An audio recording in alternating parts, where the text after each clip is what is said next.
Bonjour à tous, bon réveil sur Canal 3, il est 7h passé d'une petite minute. Merci de vous réveiller avec nous sur Actu Matin, c'est votre matinale. Eh bien, on s'installe et avec vous, Wahab Alikpara, bonjour. Bonjour Christian, bonjour à tous. Dans un instant, ce sera les unes des journaux. Wahab Alikpara, installez-vous confortablement. Au sommaire ce matin, il disait, je cite, « Je sais si je serai ou non candidat ». Apparemment, il y est et ses soutiens n'attendaient que ce moment. Il y a désormais pas de doute sur sa candidature. Le journal de Ménotin, le quotidien Fraternité, dans les secrets, livre l'info à chaud ce lundi matin et titre « Le vin est tiré ». Patrice Talon, candidat. Le chef de l'État s'est ouvert à ses soutiens politiques dans le week-end au cours d'une réunion déclarant son intention de briguer un second mandat. Les choses se précisent de son côté et le moment que le président de la République choisira pour déclarer officiellement sa candidature s'approche.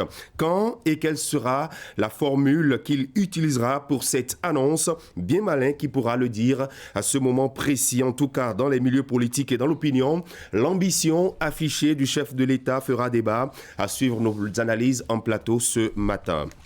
Elles sont deux et nous les aurons pour vous. Deux dames, deux profils différents, l'un de l'autre sur le plan professionnel. Elles ont pourtant fait le parcours dans cette école qui se bonifie au fil des années.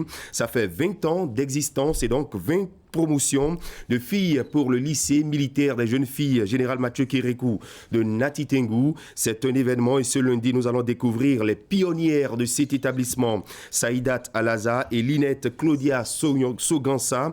On les aura en plateau ce matin. On verra ce qu'elles sont devenues après bientôt 20 ans de leur passage dans ce lycée. Lundi, sur Actu Matin, on vivra l'actualité autrement avec un retour sur les faits marquants de l'actualité au cours des 7 derniers jours. Ce sera le 7 jours au Bénin et à suivre votre revue de presse avec Assiongban Kaï Assiongban. Merci de nous rester fidèles. Installez-vous confortablement. Envie de fraîcheur? Recherchez-vous des climatiseurs de qualité à basse consommation d'énergie électrique? La solution, c'est Airfroid Technologies. Airfroid, ce sont des climatiseurs écologiques, silencieux et surtout très économiques. Nous disposons aussi de la marque Galanz. Découvrez la toute nouvelle technologie, les climatiseurs inverteurs. Une technologie exceptionnellement élaborée pour les zones de forte baisse de tension. Ils sont aussi élégants que silencieux. Vous ne serez que séduit par la qualité de leur fraîcheur et surtout leur très faible consommation électrique. Une technologie entièrement tropicalisée, pièces de rechange disponibles. Visitez notre showroom à Cotonou, à 100 mètres du commissariat central en allant vers l'église Saint-Jean. Contacte 61 17 63 77. Notez bien des climatiseurs à basse consommation d'énergie électrique.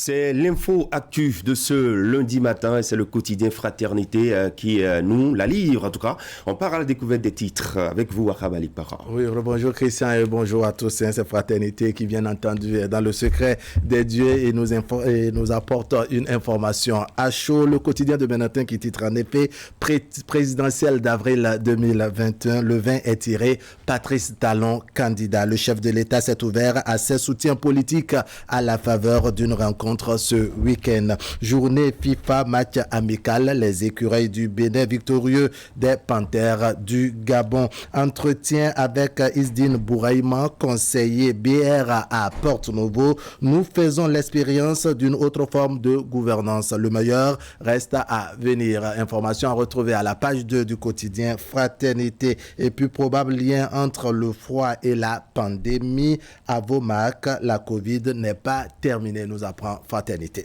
À la une maintenant de Le Soleil Bénin Info, tractation politique pour la présidentielle de 2021. Voici les 3 dates fatidiques pour le scrutin de 2021. La mouvance prête, l'opposition, on verra. Dynamisme Info, présidentielle de 2021. Et si Patrice Talon avait un dauphin? Une interrogation donc à la une de Dynamisme Info.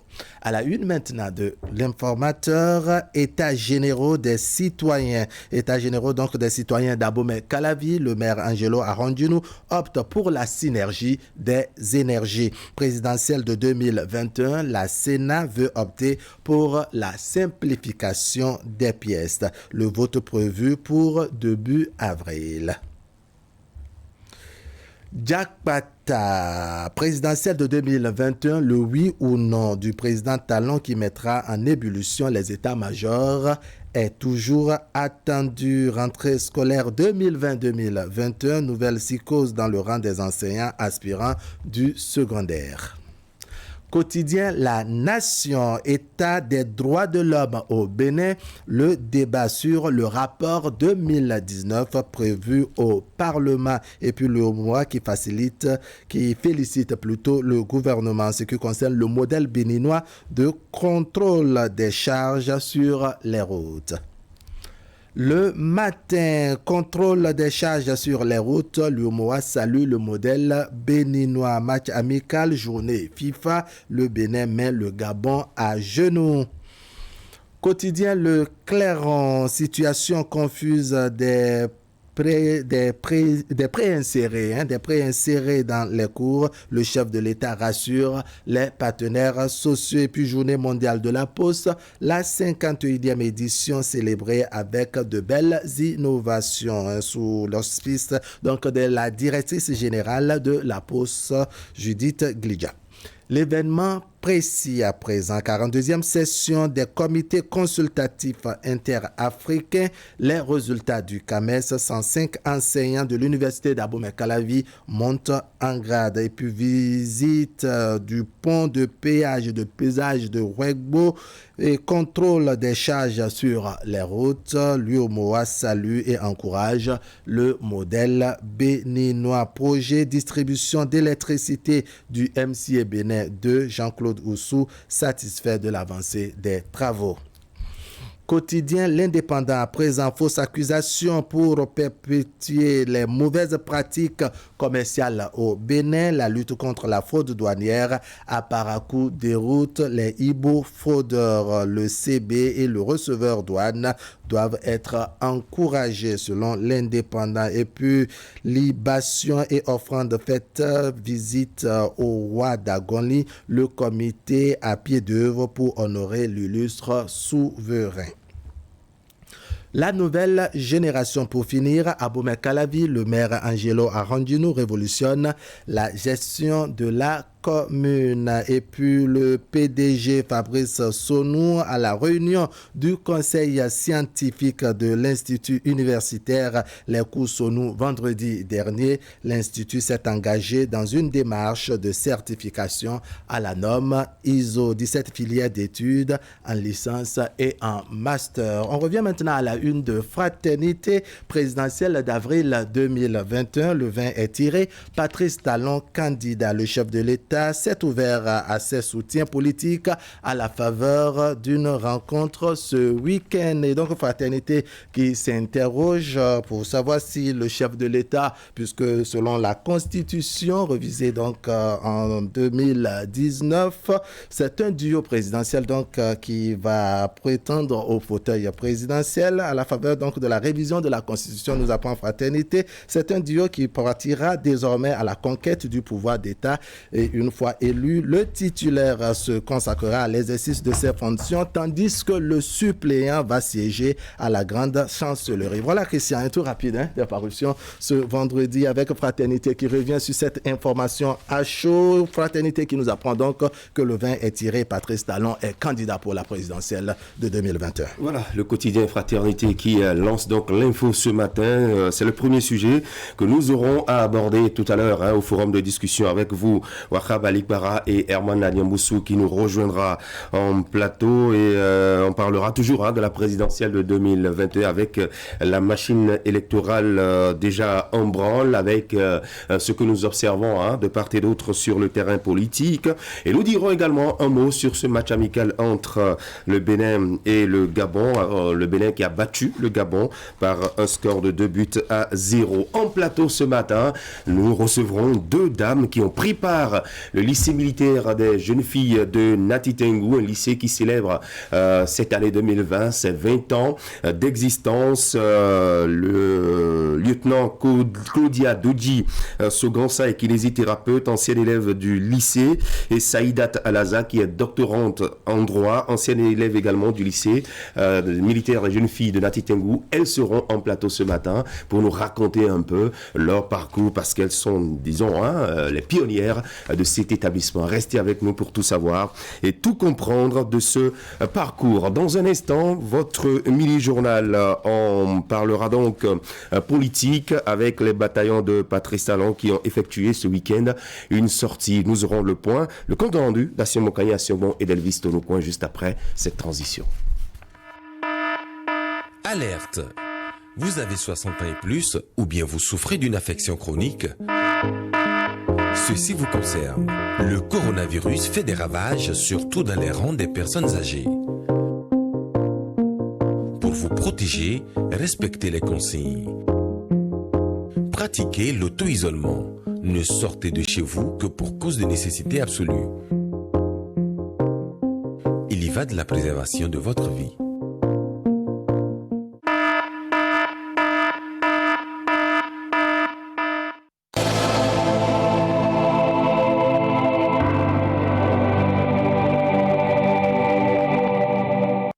On ouvre le mini-journal de ce matin par l'actualité politique et au fur et à mesure que l'on s'approche de la présidentielle de 2021, des initiatives naissent, des actions sont également menées pour convaincre le chef de l'État, Patrice Talon, à ne pas abandonner le navire Rupture. Au nombre des initiateurs, le mouvement, les bataillons de Patrice Talon, que les réalisations des projets contenus dans le programme d'action du gouvernement ne cessent d'émerveiller. Dans la soirée du samedi 10 octobre à Cotonou, le mouvement, les bataillons de Patrice Talon a procédé à l'installation de la coordination nationale des femmes leaders, les bataillons de Patrice Talon. On va retrouver Assiobon Kanye Assiobon et Elvis Tonocoin pour le point.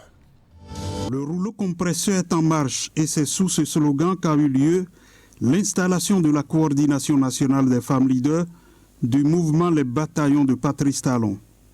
C'est au cours du dîner d'échange sur les réalisations du programme d'action du gouvernement le samedi 10 octobre à Novotel de Cotonou. Ces femmes leaders estiment qu'elles n'ont plus de temps à perdre et doivent se lever massivement. Le moment est enfin venu d'agir en toute confiance en ayant à l'esprit que nos choix, évidemment, façonnent notre avenir. Il nous faut alors agir pour que nous, femmes, puissions continuer à bénéficier des opportunités actuelles et futures et des réformes entreprises sous le leadership éclairé du président Patrice Talon. Le président ne peut ainsi s'arrêter en si bon chemin, car les réformes actuelles nécessitent le courage. Raison avancée, les réalisations des objectifs contenus dans le programme d'action du gouvernement. Asphaltage, fourniture en continu de l'énergie électrique, lutte contre la corruption, réforme. Des résultats qui les amènent à dire que le chef de l'État doit aller au bout de ses actions. En tant que femme bataillon, leur a rappelé le secrétaire général du mouvement, Armand Souton, il y a un processus qui est déclenché et qu'elles doivent soutenir. Il s'agit de sensibiliser vos collègues, vos amis, vos soeurs, vos mamans, pour qu'elles comprennent au moins que le développement, ce n'est pas ce que nous avons vécu ces 50 dernières années. Si je peux produire et vendre, c'est suffisant. Si mon enfant peut aller à un concours et être à nous, c'est suffisant. Si je peux quitter ma maison et prendre une bonne route, c'est suffisant. C'est de ça qu'il s'agit. Si je peux vendre dans un marché avec des conditions optimales, c'est suffisant. Si je peux aller à l'hôpital, être soigné sans coût, c'est suffisant. C'est ça le développement. Les résultats actuels valent mieux que les promesses faites il y a quelque temps, ont-ils unanimement reconnu. C'est pourquoi ces femmes sont faites porte-flambeau du mouvement. Il s'est agi d'armer nos braves et belles dames afin de parer à d'éventuelles démobilisations. L'enjeu de cette activité est de faire de nos femmes les éclaireurs avisés. Le courage, la détermination et la conviction, elles l'ont. Il fallait simplement ajouter à cela l'information et la bonne information. Ce qui est fait aujourd'hui. Nous sommes donc en droit d'attendre d'elle qu'elle soit le porte-flambeau des réalisations du programme d'action du gouvernement au sein des ménages, au sein de leur communauté et au sein de la communauté tout entière. L'installation de la coordination nationale est une mission que le mouvement confie aux femmes leaders, celle d'éclairer leur entourage sur les changements qui s'opèrent pour les convaincre à soutenir le président Patrice Talon. Nous étions avec les femmes, on reste avec les femmes, mais cette fois-ci les femmes élues conseillères communales et locales des départements de l'Atakora, de la Donga et des Collines. Elles sont désormais engagées pour éliminer les pratiques traditionnelles qui empêchent l'émancipation de la femme. C'est à travers une séance d'orientation et d'engagement qu'elles ont décidé de mener donc cette lutte contre les violences basées sur le genre. L'engagement a été pris vendredi dernier dans la grande commune de Djougou en présence de la ministre des Affaires sociales et de la microfinance. On va retrouver Abdou Sabi Idrissou et Abdou Raoufou Yahya. Contre les grossesses précoces, nous nous engageons. Elles sont toutes des femmes élues conseillères communales et locales venues des départements de l'Atakora, de la Donga et des Collines. En faisant le déplacement de Djougou ce vendredi 9 octobre, elles entendent ainsi s'engager aux côtés de la ministre des Affaires sociales et des leaders traditionnels et religieux dans la lutte contre les violences faites aux enfants et aux femmes dans leurs localités respectives. Nous, femmes élues conseillères communales et locales des départements de l'Atakora, de la Donga et des Collines, prenons l'engagement pour lutter contre toute forme de violence basée sur le genre dans nos communes et localités respectives. En matière de promotion et de protection des droits des enfants et des femmes, la Donga s'illustre négativement à cause de la persistance des pesanteurs socio-culturelles. Les statistiques des différentes violences basées sur le genre enregistrées courant 2019-2020 en sont des preuves tangibles. Désormais, ces vaillantes femmes auront la lourde responsabilité de contribuer à la réduction significative des pratiques discriminatoires qui minent l'épanouissement de la gente féminine. Vous avez surtout à agir sur les mentalités. Les résultats d'une étude sur le comportement, attitudes et pratiques violentes sur les enfants, menée par le département ministériel dont j'ai la charge, avec l'appui de l'UNICEF, montrent que le mariage des jeunes filles est une pratique communément acceptée. Ainsi, près d'une fille sur 10 est mariée avant l'âge de 15 ans. Et dans le septentrion, près de 2 filles sur 10. Plus de 3 sur 10 avant l'âge de 18 ans. Ces mariages précoces ont un impact direct sur l'accès à l'éducation. Sur 100 000 habitants, 1700 garçons font aujourd'hui des études supérieures contre seulement 630 filles. Autant de défis qui attendent ces femmes leaders pour inverser la tendance. Leur implication relève d'une approche novatrice dans le combat contre les pratiques traditionnelles néfastes à l'autonomisation des filles et des femmes. Cette approche que, Madame le ministre, vous avez eu la clairvoyance d'adopter permettra à coup sûr de réaliser des résultats appréciables. La violence persiste malgré les actions menées. Nous sommes tous aussi déterminés, comme vous, pour réaliser des progrès significatifs en matière d'égalité des sexes dans tous les domaines au Bénin. À travers la présente rencontre, le gouvernement, par le biais du ministère des Affaires sociales et de la microfinance, appuyé par les partenaires techniques et financiers, entend toujours œuvrer pour l'élimination des violences sous toutes ses formes. il y a 10 933 naissances. Et lorsque vous parlez de violences faites aux femmes, on y compte le harcèlement sexuel. Et c'est de ça qu'il s'agit à travers cette initiative du réseau des femmes syndicalistes du Bénin. Le harcèlement sexuel en milieu de travail doit être combattu. Et le réseau a bénéficié dans cette lutte de l'appui technique et financier de la Fondation Friedrich Ebert. Nous vous proposons de suivre ici le point de l'ouverture des travaux qui se sont tenus à Grand Popo dans le département du Mono avec Geoffroy Médecin et Florent Dehou. Ces femmes sont du monde syndical au Bénin. Elles sont ici à l'hôtel Bel Azur de Grand Popo et prennent part à un séminaire national organisé par leur regroupement, le réseau des femmes syndicalistes du Bénin, REFESB. Thème de la rencontre, le harcèlement sexuel en milieu de travail. Je ressens en mon âme une satisfaction de constater avec vous que la violence et le harcèlement en milieu de travail est une gangrène à laquelle nous devons couper, voire ôter les racines pour le bien et le mieux-être de tous. C'est alors dans le souci d'informer, d'être informé et de pouvoir informer son environnement et de nous permettre de nous mettre ensemble pour combattre et éliminer ce fléau que le réseau des femmes syndicalistes du Bénin, REFES, a pensé et opté pour le renforcement des capacités de leaders que nous sommes. Le REFESB a bénéficié pour l'organisation de ce séminaire national de l'appui technique et financier de la Fondation Friedrich Ebert. Le séminaire se veut un cadre de discussion, de réflexion et de proposition afin de trouver des réponses idoines pour faire face au harcèlement sexuel en milieu de travail.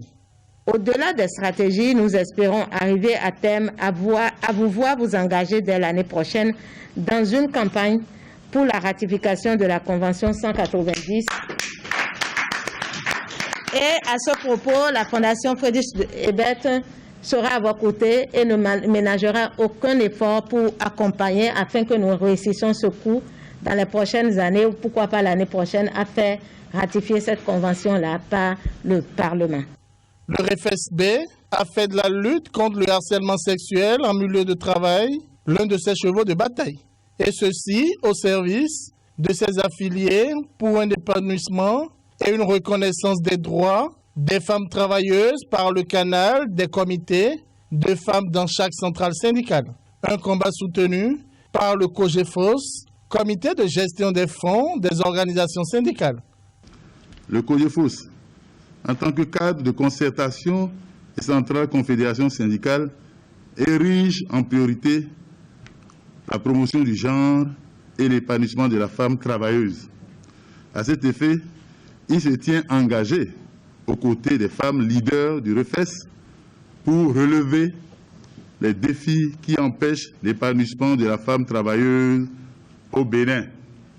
Parmi ces défis figure la bataille en faveur de l'application de la loi portant prévention et répression des violences faites aux femmes en République du Bénin, mais également le combat visant la ratification de la Convention 190 de l'OIT relative aux violences faites aux femmes en milieu de travail, y compris le harcèlement sexuel.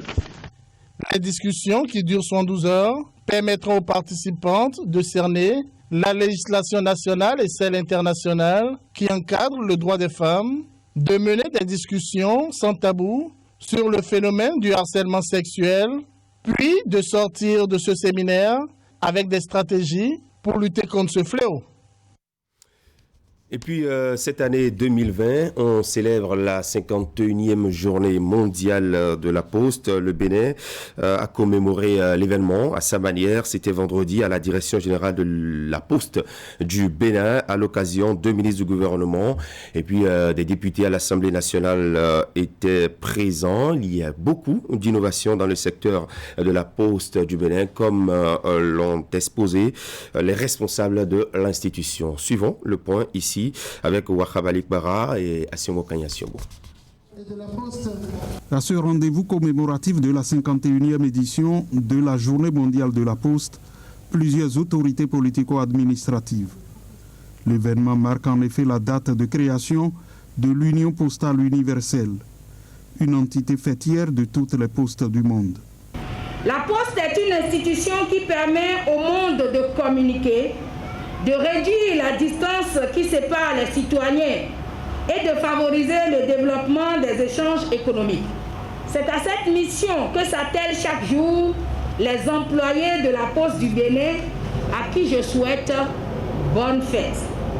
La Journée mondiale de la Poste est l'occasion idéale de rendre hommage à nos pays membres, aux opérateurs postaux, au personnel postal et à toutes les personnes prenant part à la distribution du courrier. L'objectif de cette journée est de sensibiliser tant les citoyens et les entreprises sur le rôle important de la Poste dans leur vie quotidienne et ensuite sur sa contribution au développement socio-économique des pays. Au Bénin, l'institution compte déjà à son actif plusieurs innovations. La Poste du Bénin capitalise à l'épreuve de la mise en œuvre de ces projets quelques petits succès.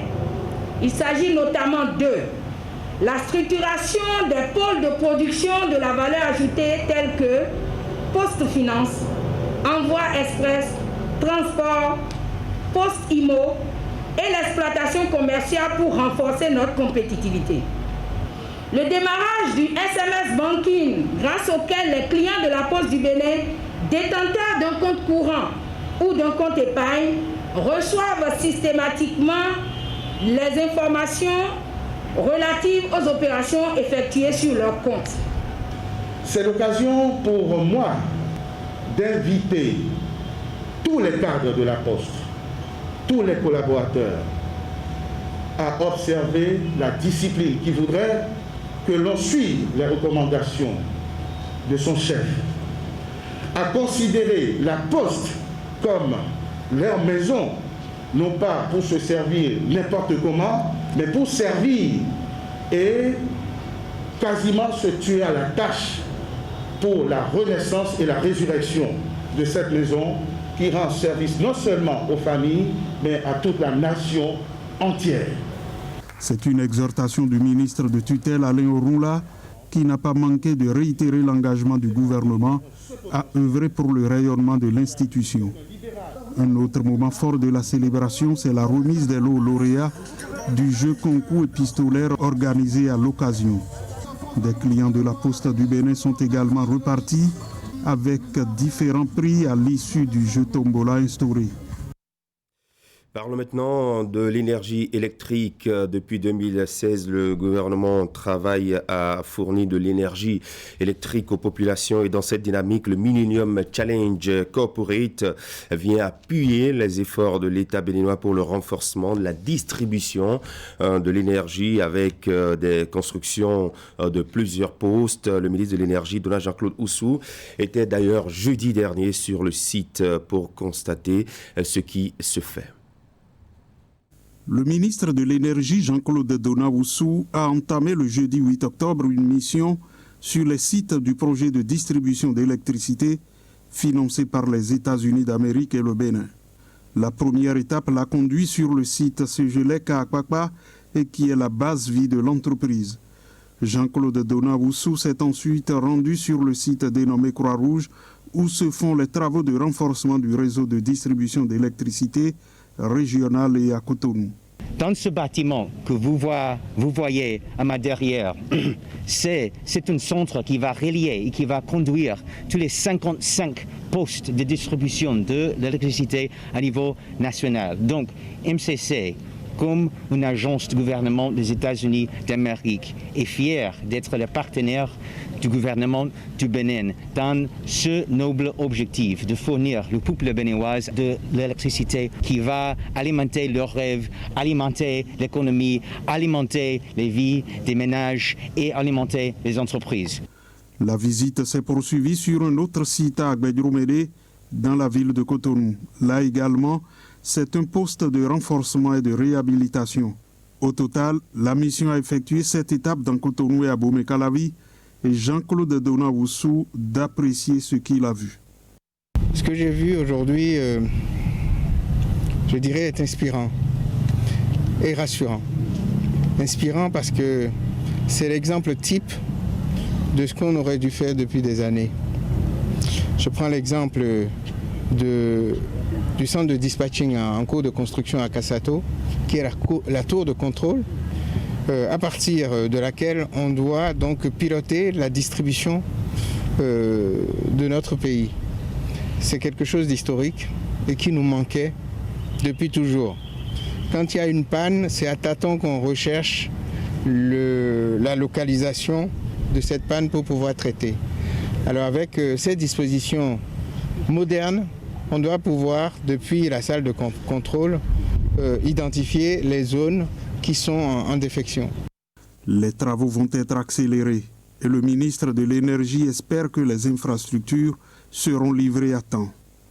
Nous entrons dans une phase maintenant concrète, qui est une phase après méthode. On arrive maintenant, et c'est ce que j'ai vu aujourd'hui, pour dire que tout est fin prêt pour que ces différentes infrastructures modernes, toutes ces infrastructures seront opérationnelles. Selon le Millennium Challenge Account, le projet de distribution d'électricité vise à moderniser les infrastructures. Ceci pour étendre la capacité du réseau à s'adapter à la croissance, améliorer la fiabilité et réduire les pertes et les coupures d'électricité. Et puis, c'est appuyé en matériel au profit des enfants en situation difficile, pensionnaires du foyer Don Bosco et de l'Institut des filles de Marie Auxiliatrice. C'est une œuvre de l'ONG Éduco Bénin à travers un don important de lot de matériel devant contribuer à améliorer leurs conditions de vie et d'apprentissage. La remise officielle de ce lot de matériel a eu lieu à Porto Novo, toujours au foyer Don Bosco. Responsables de l'ONG Éduco et de la coopération suisse, au foyer Don Bosco de Porto Novo, les bras chargés. Ils y sont venus pour remettre un important lot de matériel de couchage, de vivres pour l'alimentation, de matériel de soins de santé et de matériel ludique, devant contribuer à améliorer les conditions de vie des pensionnaires, des structures de protection des enfants, à savoir le foyer Don Bosco et l'Institut des filles Marie Auxiliatrice IFMA. Pour moi aussi, c'est une grande joie d'être là aujourd'hui pour cette cérémonie symbolique de remise de matériel aux deux des trois organisations qui sont avec Éduco et la coopération suisse sur le projet d'appui à l'amélioration des conditions de vie et d'apprentissage des enfants et jeunes travailleurs des marchés de Dantokpa, de Wando et du port de pêche. Sans être exhaustif, comme vous le voyez, il y a entre autres 29 matelas pour que vous puissiez dormir dans de bonnes conditions. Il y a 2 frigos pour que vos repas puissent être gardés dans de bonnes qualités. Il y a également des régulateurs, il y a des brosses, il y a des glacières, vous avez aussi des assiettes, des poubelles, des boîtes à pharmacie. Vous avez aussi, et je ne peux pas l'oublier, 6 boîtes de 50 de masques, parce que c'est très important que nous puissions continuer à respecter les gestes barrières. Et vous avez bien évidemment les gels hydroalcooliques et j'en passe.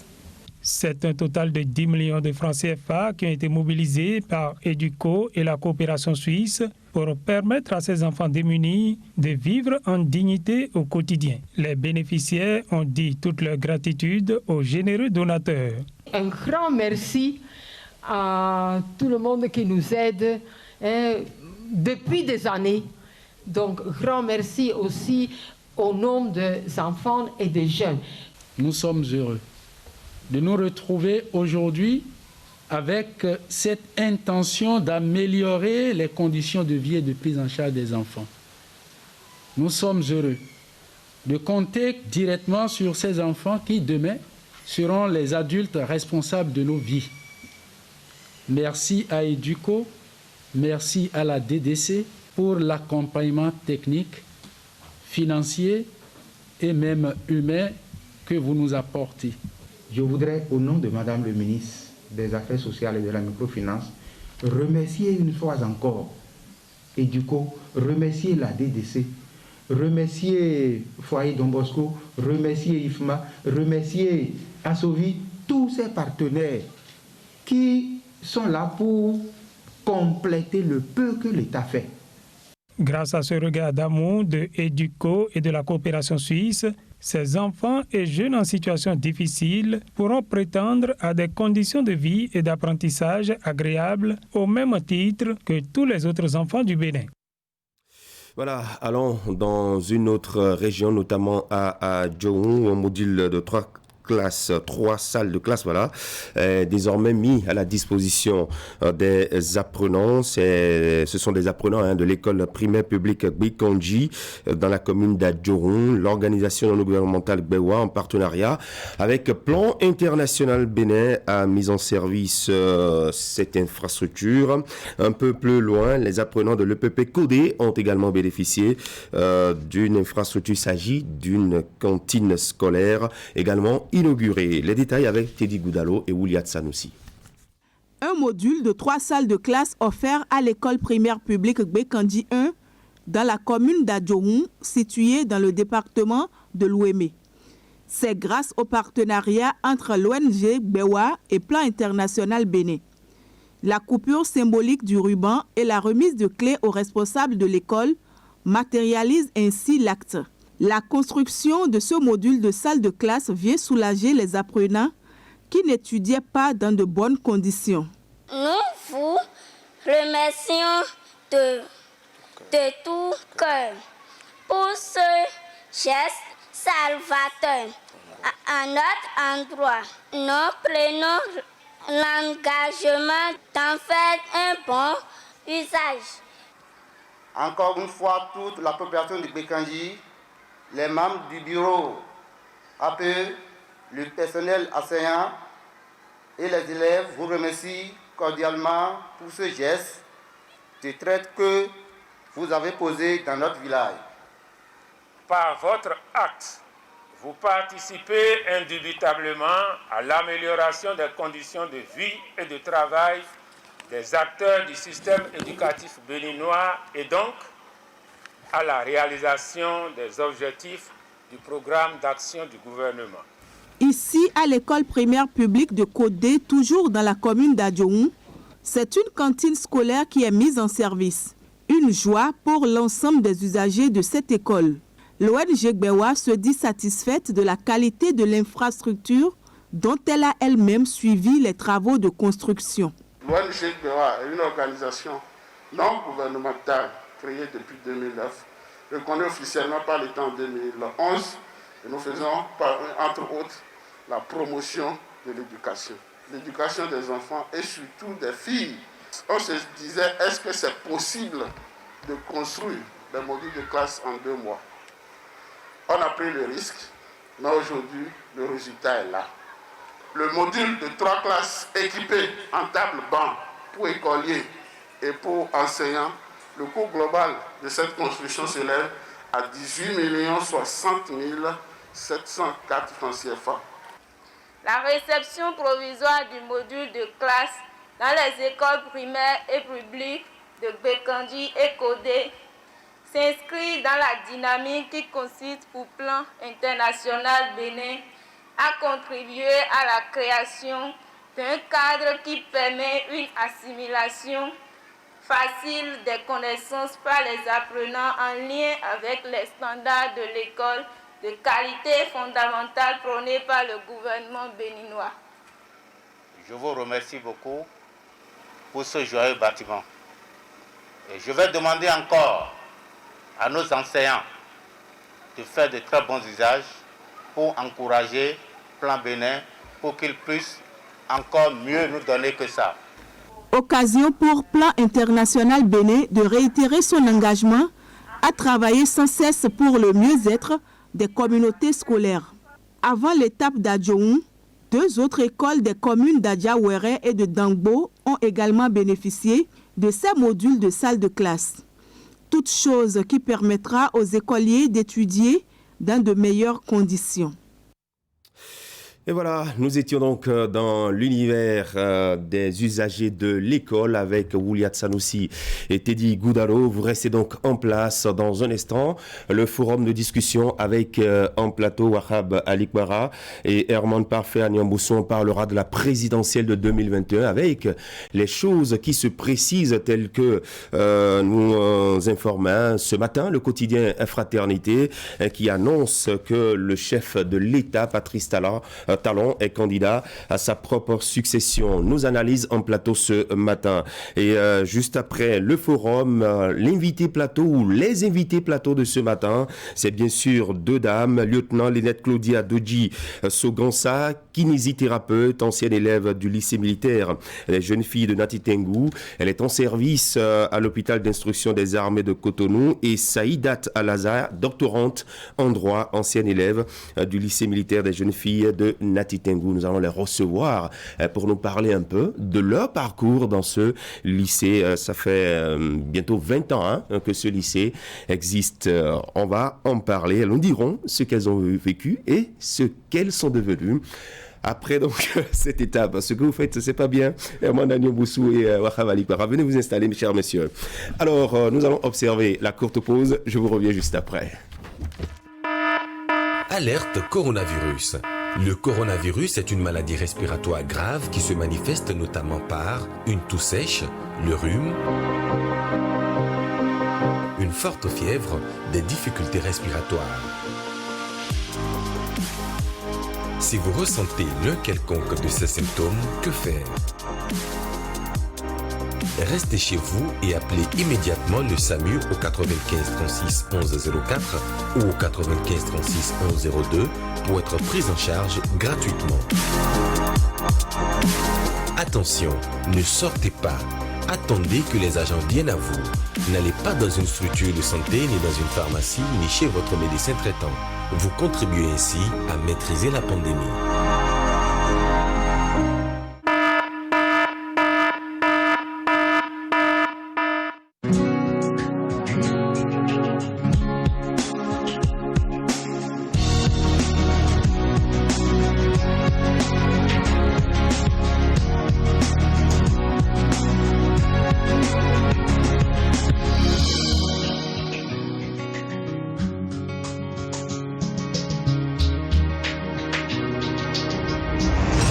Quand ça vous prend, on n'est jamais assez prudent. Sous la pression,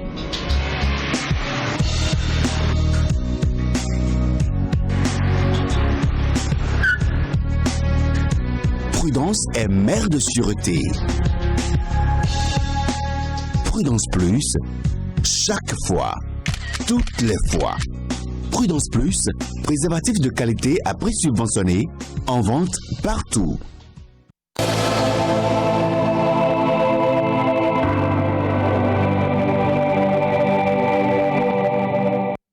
Voilà, 7h44. Si vous nous rejoignez, vous êtes sur Canal 3 Actu Matin chez vous.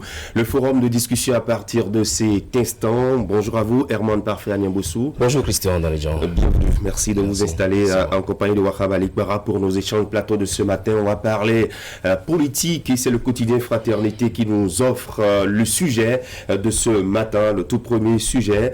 On parle de la présidentielle de 2021. Le journal qui titre Le 20 est tiré, Patrice Talon, candidat. Finalement, le mandat unique n'est plus d'actualité. Herman Niamboussou. Non, le mandat unique a cessé d'être d'actualité depuis que le projet de révision de la Constitution pour instaurer ce mandat unique a été rejeté par nos députés. Et donc, désormais, on sait que nul ne peut être président de la République au Bénin plus de 2 fois de sa vie. Et donc, ce débat, à mon avis, a été clos. Maintenant, Patrice Talon, qu'il décide d'être candidat, la question pour moi à ce niveau ne se posait pas forcément en termes de sera-t-il candidat ou pas. Pour moi, c'est plutôt qui va-t-il présenter comme ticket présidentiel, étant donné que la Constitution dit désormais qu'il faut un ticket présidentiel. Ensuite, quelle est la forme qu'il va saisir pour annoncer sa candidature, sinon pour moi, par le débat sur Patrice Talon, candidat ou pas, dès lors que le président de la République a dit, dans une interview qu'il a accordée au Panafricain, au journal Panafricain, magazine Panafricain, Jeune Afrique, il disait que sa décision est déjà prise. La décision, on attend que ça soit annoncé officiellement, mais pour l'heure, on va se plaire en conjecture et voir la suite à donner. C'est vrai qu'en déclarant que sa décision est déjà prise, toujours dans ce même entretien, Patrice Talon le déclarait également, je sais si je serai ou non candidat. Lorsque vous prenez le journal Fraternité en sa page 3, quand vous annonce au réveil ce matin que Patrice Talon est candidat, après cette concertation qu'il a eue avec les leaders politiques ou des partis politiques qui soutiennent son action et qu'il déclare qu'il est candidat à sa propre succession, et finalement il lève un suspense sur ce que beaucoup murmuraient dans l'ombre. Oui, c'est la fin du suspense en attendant que cela soit officiel et qu'on trouve la formule, un peu comme s'interroge Herman Niambossou ce matin, laquelle formule trouvera le chef de l'État pour clairement annoncer cette, je dirais, sa candidature. Mais il faut dire, n'est-ce pas, que la question du mandat unique est déjà derrière nous. Il y a longtemps, depuis l'échec de la révision de la Constitution. En 2017, il déclarait qu'il allait aviser. Voilà, qu'il allait aviser. Et vous n'êtes pas sans savoir que tous les régimes, pour ne pas dire tous les chefs d'État, sont jaloux de leur bilan, n'est-ce pas, de leur gestion, de manière à ce que même s'ils ont épuisé ce que leur proposent les tests, ils travaillent à ce qu'il y ait un dauphin, qu'il y ait un successeur. On n'a pas senti cela au niveau de Patrice Talon quand il avait annoncé le mandat unique et que chemin faisant, il a souhaité aviser. Donc, si tant était que le chef de l'État voulait vraiment partir, on allait sentir qu'il travaillait à préparer un dauphin, de manière à ce que sa succession, en fait, que les choses ne puissent pas, s'effondrer comme un château de cartes, quoi. Qu'il y ait quelqu'un qui viendra juste après lui pour prendre la main et orienter les choses telles que lui-même il l'aurait fait si c'était lui-même qui est là. Donc je crois qu'à la faveur donc de cette rencontre le week-end que le chef de l'État a eu avec les leaders politiques soutenant ses actions, les choses sont davantage plus claires. Fraternité annonce que le vin est tiré. On verra maintenant de quelle manière le chef de l'État va annoncer cela à ses... Vous parlez de la forme. Avant d'arriver sur la forme de cette annonce officielle de candidature, qu'est-ce qui, selon vous, pourrait motiver cette décision de Patrice Talon à quelques mois de la présidentielle, Herman Niambossou? Ce qui est clair, c'est que ces derniers temps, on a assisté à des interviews que des acteurs politiques nous ont accordées à différents médias. Nous avons également eu quand même une sorte de vox populi organisée par certains médias pour voir à peu près quelle peut être ou quelles sont les attentes des populations par rapport à ce que Patrice Talon a pu faire en 5 ans. Et vous avez même... S'il déclare assumer son impopularité, parce qu'il sait pertinemment qu'il est impopulaire. Oui, il sait qu'il est impopulaire, mais vous avez vu, par exemple, cette sortie de l'ICR, Initiative des cadres pour la réélection de Patrice Talon, qui parle d'agir sans les honneurs, mais dans l'honneur la probité. Voilà quelqu'un qui, en 5 ans, n'est allé poser de pierre nulle part.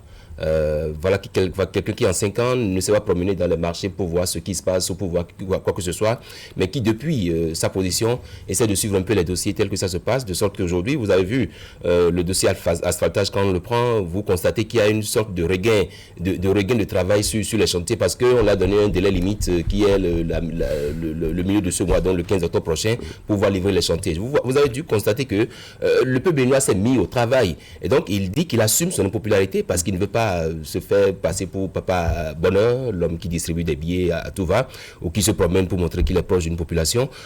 Il a mis le peuple au travail. Donc Patrice Talon aujourd'hui, sans vouloir citer l'autre qui a parlé de l'égoïsme, il ne peut pas être égoïste, il ne peut pas être nombriliste. Il faut qu'il écoute sa population, qu'il écoute ceux qui quand même l'ont soutenu, ceux qui ont décidé de braver également certaines initiatives pour le soutenir. Et je pense que cela ils attendent que Patrice Talon puisse dire qu'il est candidat. Et c'est ce qu'il a fait en milieu restreint, dans un milieu restreint le week-end dernier, parce que justement, les grandes décisions ne se prennent pas en grand nombre. On s'assoit en club restreint, on prend la décision et on met en œuvre ce qu'il faut, les stratégies qu'il faut pour pouvoir atteindre l'objectif. Patrice Talon, l'article l'a dit, c'est un homme des défis, c'est un homme qui n'aime pas perdre. Et donc, c'est sûr qu'en disant cela, sans doute qu'il a déjà mesuré le pour et le contre. Il sait déjà, c'est comme le magouilla qui secoue un pantalon. Il a sans doute trouvé déjà une solution à sa queue. Et je pense que c'est ce qui va se passer. Alors, finalement, oui, président impopulaire, ça, on le sait. Et lui-même, il dit qu'il l'assume pleinement. Patrice Talon, qui, une fois se met sur la ligne des départs pour la présidentielle de 2021, remet donc son mandat en jeu. Il aura donc à défendre son bilan pour se repositionner sur l'échiquier politique national. Alors, sur ce plan, est-ce que l'homme en l'état actuel est déjà désormais sûr de sa victoire pour se lancer dans une telle course? Parce que, comme il le disait tantôt, Herman Niamboussou, on sait que c'est un homme de défi. Va-t-il réussir à relever ce défi en se faisant réélire président de la République? On attend de voir. Patrice Talon, c'est un compétiteur né, comme lui-même il se réclame. Mais si Patrice Talon a vraiment visé, n'est-ce pas? Le peuple également va viser au niveau des urnes. C'est ça l'enjeu à l'heure actuelle. Et on sait de Patrice Talon, compétiteur né, n'est-ce pas, qu'il saura relever le défi de toutes les façons. Il ne va pas rester les bras croisés. Vous parlez tout à l'heure de son mandat. Je pense que Patrice Talon a été plus ou moins prophétique en annonçant les choses. Ce n'est pas seulement le mandat qui ramène un président de la République. C'est sa capacité, disait-il, n'est-ce pas, à maîtriser les état-major, à maîtriser les partis politiques et autres. Et je pense que, sur ce côté, le chef de l'État n'a pas échoué. Il faut avoir le courage de le dire à l'heure actuelle. Les partis politiques ont été plus ou moins, encadrés, moulés dans un contexte. À travers la réforme du système partisan. Réforme du système partisan. Ceux-là qui sortaient de gauche à droite pour aboyer sans raison, n'est-ce pas, ont fini par se trouver une certaine contenance.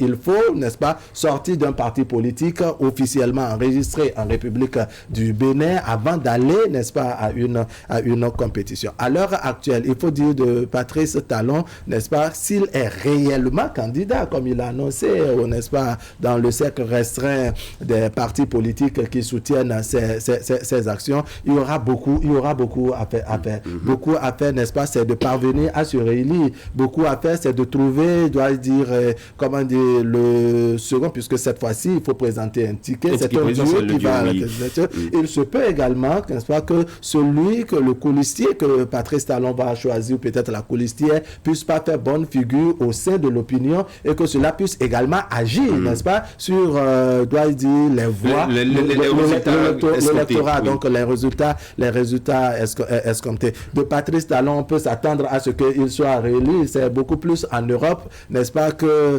quand on a un bilan à défendre, il est plus difficile de se faire réélire que de se faire élire là-bas. Chez nous, en Afrique, n'est-ce pas, le contexte est différent. Il est beaucoup plus facile de se faire réélire que de se faire élire. Patrice Talon n'a pas eu de difficultés à venir au pouvoir. Il faut le reconnaître. J'ose croire que bien qu'il assume son impopularité, parce que assumer l'impopularité, c'est déjà une très bonne chose. Parce que les actions que le chef de l'État posait, les réformes qu'il engageait étaient des réformes plus ou moins courageuses, où à un moment donné, il fallait vraiment fermer les yeux sur les affinités, les alliances politiques et autres. Et bien que cela devrait créer, n'est-ce pas, une certaine division qui pouvait avoir au dos, dois-je dire, les partenaires politiques, il a fermé les yeux et puis il a foncé pour qu'on puisse obtenir les résultats que nous avons aujourd'hui. C'est vrai qu'autour de cette annonce, il y aura beaucoup de choses à dire. Le débat va s'ouvrir, que ce soit dans le milieu politique ou encore dans l'opinion et même dans le milieu des médias, un peu comme nous le faisons d'ailleurs ce matin. Alors, Herman Niamboussou, pourquoi le chef de l'État a-t-il choisi de porter ses ambitions de revenir au pouvoir, aux leaders des partis politiques qui le soutiennent? Est-ce une manière de tuer, disons, les ambitions au sein de ces formations politiques-là? Non, gardons souvenir que le chef de l'État, avant la rencontre qui nous a fait signer cet article par Moïse Ossomo le week-end dernier, avant cette rencontre-là, il a déjà rencontré quand même, il a eu des rencontres avec plusieurs leaders politiques, que ce soit des partis qui sont au Parlement, que des partis qui n'ont même pas de représentants au Parlement. On se rappelle encore cette rencontre avec l'UDBN, par exemple, cette rencontre sans doute avec le Républicain, avec l'Union progressiste et tout, pour montrer en réalité que, voilà, il prend langue avec ces leaders-là pour voir à peu près quelle est la stratégie à mettre en œuvre. Est-ce que vous êtes vraiment prêt à m'accompagner? Qu'il décide le week-end dernier de rencontrer un club restreint à qui il annonce sa candidature, je pense que cela participe aussi de sa volonté de ne pas trop choquer aussi, parce qu'il pouvait choisir ne rien leur dire, attendre d'un entretien ou c'est pas un discours pour dire je suis candidat, auquel cas il les aurait surpris. Je pense qu'il a choisi de les informer pour leur dire attention, je suis candidat, soyez prêts à m'accompagner, commencez déjà pas à aller sur le terrain, un peu comme je dirais Jésus qui demande à ses apôtres d'aller de toutes les nations, de faire des disciples, les baptisants au nom du Père, du Fils et du Saint-Esprit. Je vois Patrice Talon en train de demander à cette leader politique, voici ma décision. Maintenant, moi, la question surtout pour laquelle il a abordé, c'est le colistier ou la colistière. Justement, j'allais vous refaire la question. Oui, Herman Anyamboussou, le colistier ou la colistière viendra d'où? De quel parti politique? Et comment sera-t-il désigné? En cela, c'est compliqué. Parce que si vous avez dû comprendre que, vous avez dû constater avec moi que tout au long du mandat de Patrice Talon, des ministres sont restés là comme s'ils avaient été élus sur une même liste que Patrice Talon. J'étais dans un petit doute. Ils ont fait le mandat de 5 ans avec Patrice Talon. Ils sont très nombreux dans ce gouvernement. Il n'a pas la nomination facile. Et c'est pas André Dossa qui sur ce plateau me démentirait. C'est d'ailleurs lui qui le dit très souvent. Et donc la question se pose de savoir qui est-ce qu'il va prendre comme vice-président. Parce que justement la Constitution... Est-ce dans le rang de ces ministres? Est-ce dans le rang des leaders des différentes formations politiques? C'est là la grosse équation. Une équation à plusieurs inconnus. Parce que justement, on se demande comment ça va se faire. La Constitution a bien précisé que le vice-président qui sera élu en 2021, il n'est que grand chancelier de l'Union nationale du Bénin. Et il est consulté sur certaines questions. Le chef d'État peut l'envoyer aussi en mission. Mais je me demande si des ministres qui ont servi Patrice Talon et qui l'ont vraiment aidé dans sa gouvernance, dans la recherche des fonds, dans beaucoup de secteurs, si un ministre comme celui-là peut se retrouver colisté de Patrice Talon et se retrouver juste grand chancelier à décorer les gens, à inaugurer les chrysanthèmes, ou ensuite à juste aller en mission, alors même que Patrice Talon aurait besoin de lui dans son gouvernement pour l'accompagner encore dans la recherche de financement. Je pense que c'est à ce niveau que la question se fera. Et puis il y a Fraternité qui demande s'il ferait honneur à la chambre féminine. Pourquoi ne pas choisir peut-être une femme pour être vice-présidente? Ce serait une première au Bénin. Oui. Oui, une première au Bénin, pourquoi pas. Je crois que les femmes vont applaudir si l'idée est mise par Herman Anyamboussou. Nous avons vu beaucoup de femmes candidates à la présidentielle qui n'ont pas réussi à se faire élire. Justement, ce serait une occasion. Vous savez, avec le duo, vous êtes élu avec, je dirais, votre queue en même temps, donc avec votre colistier, et vous échouez en même temps. Bref, vous partagez les mêmes fortunes. Donc, ce serait peut-être une chance pour une femme de se mettre derrière un homme dont les chances peut-être sont nombreuses à l'élection présidentielle. Vous voyez, c'est vrai, il y a de nombreuses interrogations à ce niveau. Patrice Talon n'a pas la nomination facile. Ce n'est pas pour rien que bien de ministres sont restés dans le gouvernement, je dois dire, sans s'inquiéter et sans parti. Il y a eu un peu de remaniement, sans oublier peut-être quelques limogeages, même si certaines têtes sont encore revenues. Vous voyez, donc on va se poser beaucoup de questions, mais c'est beaucoup plus le temps qui va définir les choses. Je répète que selon le colistier ou la colistière, ça peut davantage influencer, n'est-ce pas, la liste, ça peut davantage influencer le ticket présidentiel, donc l'électorat par la suite. Quand on met une femme qui fait l'unanimité, n'est-ce pas, au sein des états-majors des partis politiques, ça va avant, quand je dis des partis politiques, bien entendu, des partis politiques soutenant les actions du chef de l'État, ce serait un avantage. Il faut s'interroger maintenant, quand Herman Anyamboussou posait la question, il faut s'interroger à savoir que, comment on dit, entre l'Union progressiste et le bloc républicain, quel est le parti d'abord du chef de l'État? S'il est progressiste et qu'il trouvait peut-être un colistier du bloc républicain, ça vient équilibrer les choses. S'il est républicain et qu'il trouve retrouve un colistier de l'Union progressiste, ça vient davantage équilibrer et si l'autre républicain progressiste qui trouve un colistier au niveau de Mouel Bélé ou encore de l'UDBN, je pense que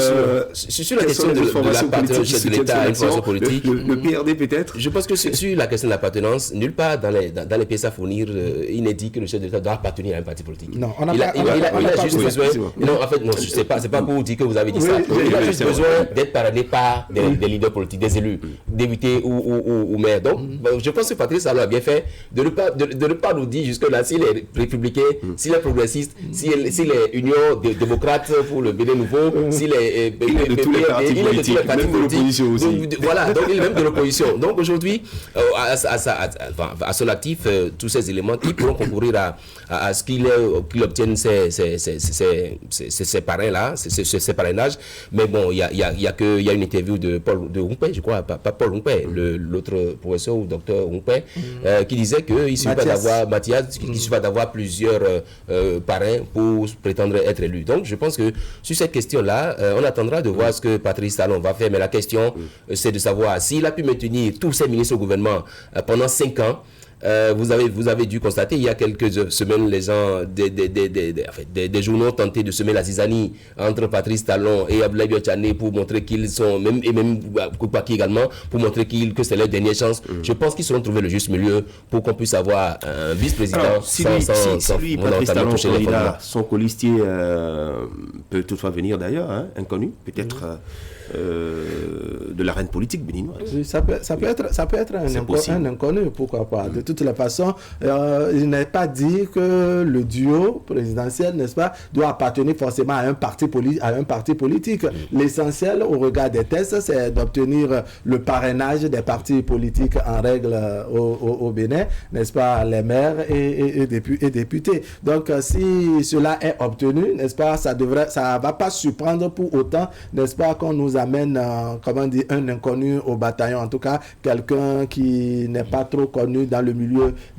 politique, ou bien était dans le milieu politique mais silencieux et autres, parce qu'il y en a qui travaillent à l'arrière-plan pour pousser les autres. Patrice Talon, avant de venir en 2016, je dois dire, n'appartenait à aucun parti politique, pour ne pas dire qu'il appartenait à tous les partis politiques en son temps. Donc, il y a beaucoup de surprises qui nous attendent. On verra au fur et à mesure que les discussions sont en cours en ce moment à ce sujet. Oui, avant qu'on ne passe à un autre sujet, maintenant qu'on sait que le chef de l'État sera candidat, même si lui-même officiellement il ne l'a pas encore annoncé, mais ce qui est certain, c'est qu'il est candidat. Pour ne pas dire publiquement.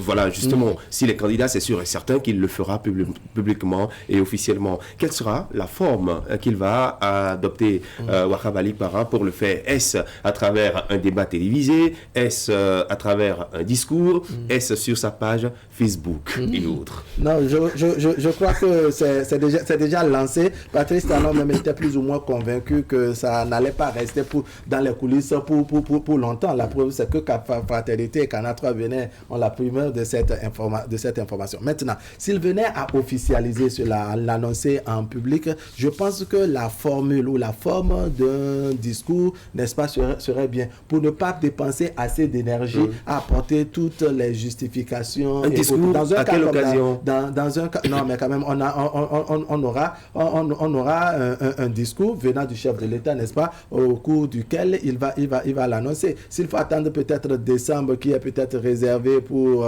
la santé de l'État, le discours sur l'état de la nation, et qu'on estime peut-être que c'est trop loin dans un cas comme dans l'autre, il y aura une occasion pour que le chef de l'État puisse annoncer sa candidature. Et vous n'êtes pas sans savoir qu'il y a beaucoup de possibilités pour que cela soit annoncé comme ça dans des bribes, page Facebook et autres. De toutes les façons, toutes les formules sont...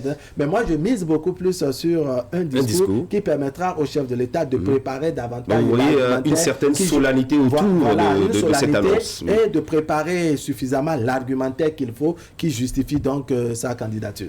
Dans l'un ou l'autre des cas, que ce soit un discours ou un entretien, je pense que, mettons mettons de côté la page Facebook. Je pense qu'il faut barrer. Au cours d'une tournée, peut-être que le chef de l'État nous prépare une tournée à l'intérieur du pays. On ne sait jamais. Peut-être autour d'une tournée devant des populations. Je ne vois pas le Béninois qui est à Gogonou. Vous pensez qu'il va sur la page Facebook de Patrice Talon? La femme du marché d'Antokba, vous pensez que... Non, je pense que Facebook, là, on pourra le faire après, une fois qu'il l'a annoncé officiellement. Mais moi, je mise beaucoup plus sur un débat. Pourquoi je parle de débat? C'est vrai que le discours a une forme solennelle, un caractère solennel et tout, il pourra se prononcer, mais le débat, par exemple, pour permettre à ce qu'on aille vers une voix populi. Parce que, Christian l'a dit tout à l'heure, il y a des têtes couronnées, il y a des acteurs politiques, il y a le citoyen lambda, des gens qui ont peut-être des questions à lui poser. Et ceux-là ne pourront le faire que dans le cadre d'un débat. Ça veut dire un débat bien préparé, où par exemple, on a déjà fait des mises en boîte à travers des interviews d'acteurs politiques, des interviews de citoyens lambda, des interviews de têtes couronnées, qui à la fin finissent par des questions. Est-ce que Patrice Talon va revenir? Est-ce que Patrice Talon va continuer? Est-ce que Patrice Talon, de sorte que, au cours du débat, ça permet à Patrice Talon de répondre à ces populations-là qui l'ont élu, et à la fin, oui, je serai candidat. Je pense que si on va vers une telle forme, ce ne sera que la réponse aux multiples questions que les Béninois se posent et qu'ils auront l'occasion de poser à travers ces votes publics qu'on va réaliser et qui seront projetés le jour du débat. Donc moi je mise beaucoup plus sur un débat où Patrice Talon s'adresse à ces populations qui lui posent des questions, et donc pour moi c'est plus intéressant. À la salle du peuple du palais de la présidence les composantes de la nation qui vont lui poser des questions. C'est vrai que la question, quand il y a débat et que ça offre la possibilité de poser des questions, ça devient beaucoup plus vivant, c'est plus riche et autres.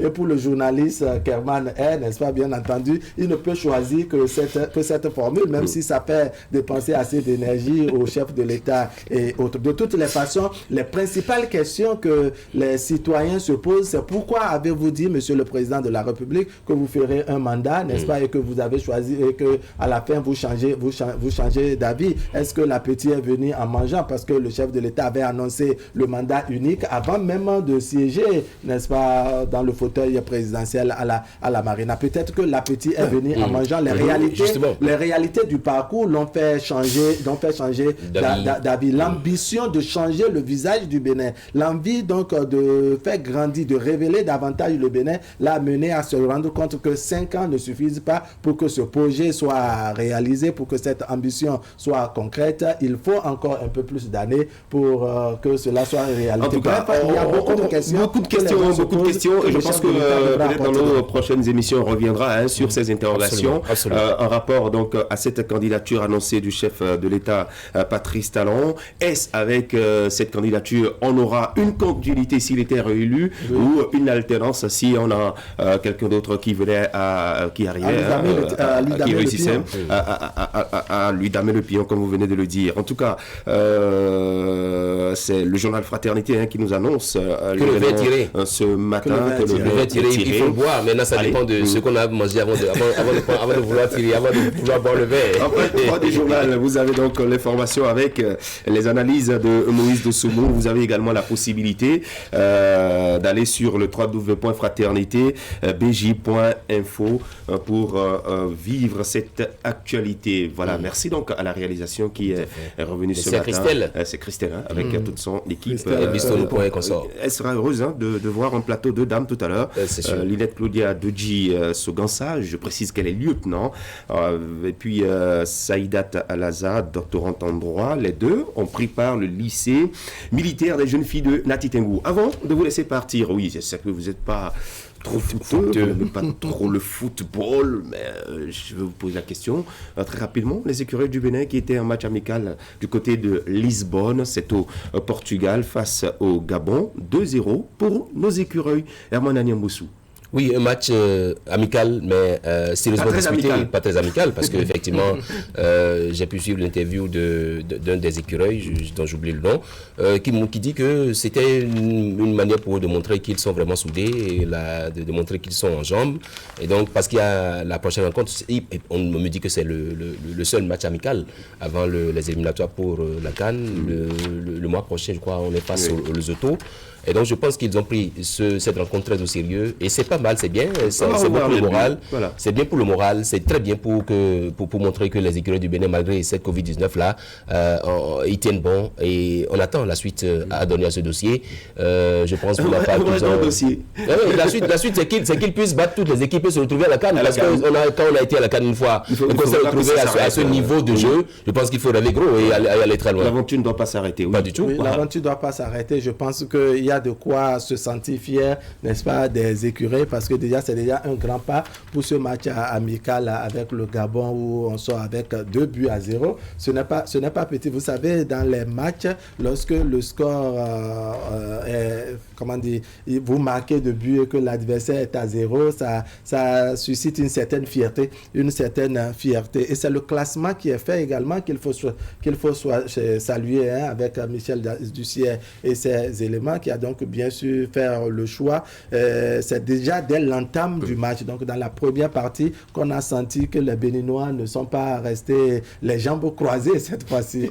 Ne sont pas restés les jambes croisées. Ils ont fait l'effort qu'il faut. Donc à la 35e minute, on a pu marquer le premier but. Il faut applaudir à ce niveau. Je parlais tout à l'heure donc du classement qui a été fait pour qu'à la deuxième partie, on puisse changer le gardien, donc à amener, je crois, à Alagbé dans les cages. Cela a également payé.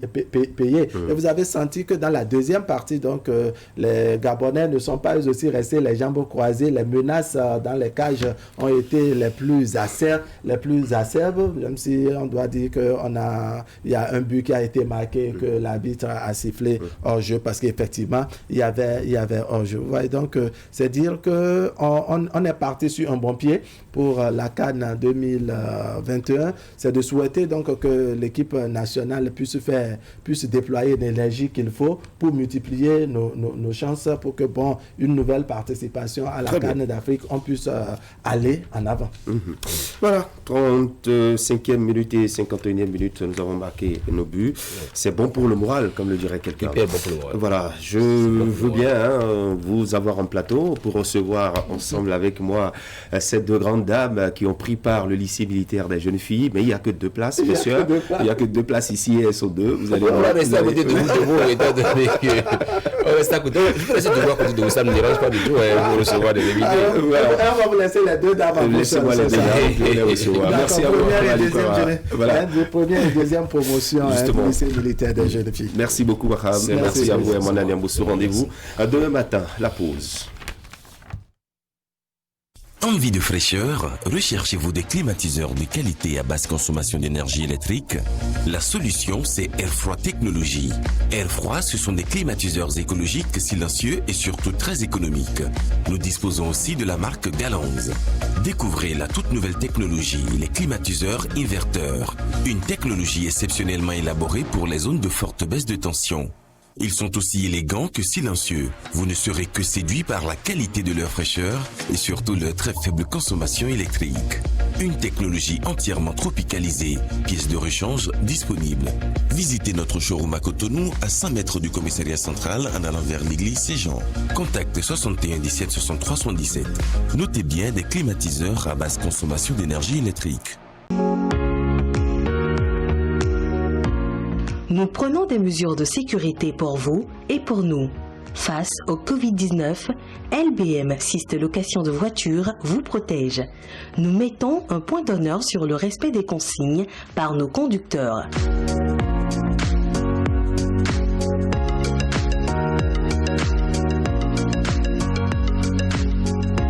Nos véhicules sont systématiquement désinfectés avant et après chaque mission.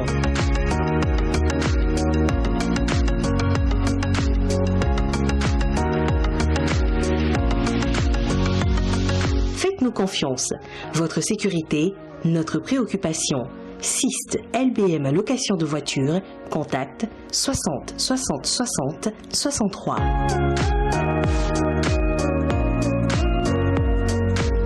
LBM.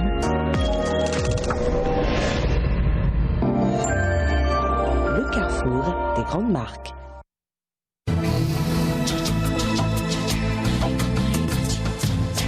Vous Vous aimez la qualité, vous exigez la finesse. Pour tous vos travaux en impression, flyers, affiches, dépliants, brochures, calendriers, facturiers, faire-part, carte de mariage, carte de visite et vos travaux en sérigraphie. Une seule adresse, l'imprimerie du groupe de presse Fraternité qui vous propose des prix défiant toute concurrence. Imprimerie Fraternité, c'est une équipe dynamique avec du matériel de dernière génération capable de vous produire en quantité, qualité et avec célérité. Imprimerie Fraternité, nous sommes situés à Ménotin dans l'avant de la station Sonacop. Contact 97 60 79 34 95 34 10 47. À l'imprimerie du groupe de presse Fraternité, la qualité est garantie.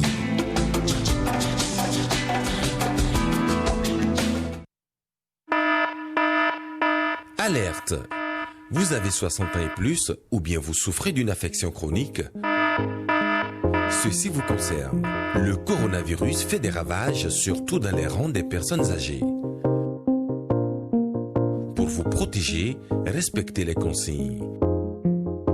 Pratiquez l'auto-isolement. Ne sortez de chez vous que pour cause de nécessité absolue. Il y va de la préservation de votre vie.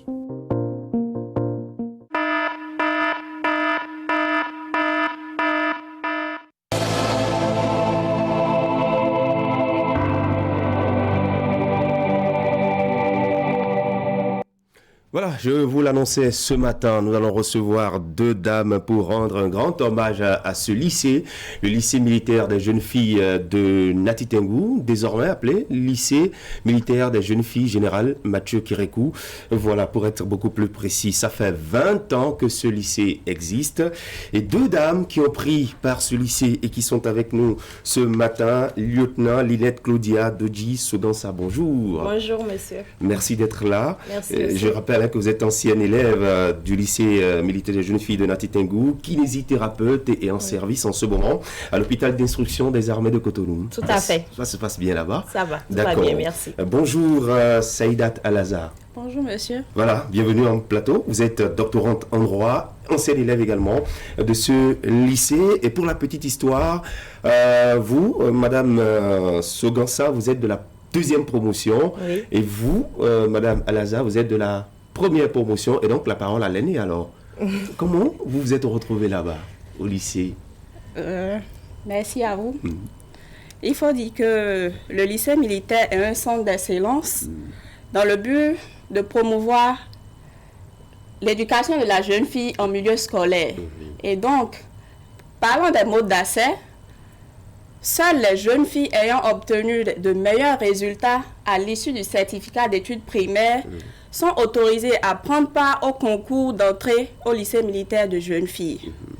Donc voilà un peu, c'est pas ce mode-là que j'ai pris pour me retrouver au lycée militaire de jeunes filles. C'était en quelle année déjà? 2000.